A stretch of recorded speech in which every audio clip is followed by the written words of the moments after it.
In a cozy little home on a bright and sunny afternoon, Rina spends her free time helping her mother with housework. She loves spending time with her mom, learning how to keep their home neat and tidy. Today, they're in the living room, where Rina is ready to assist with some cleaning. Rina begins by dusting the shelves. She moves her duster up and down, giggling as the dust bunnies seem to jump out of sight.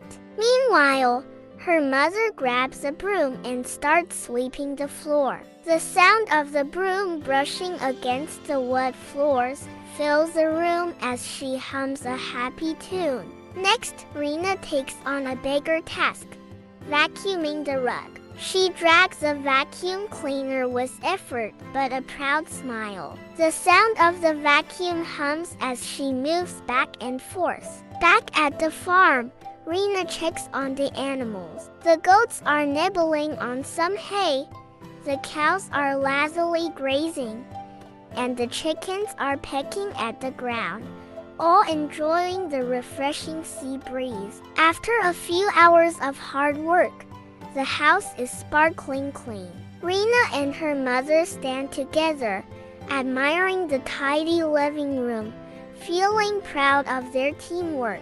With the chores done, it's time to relax. Rina and her mother sit on the couch together, enjoying a peaceful moment after a job well done.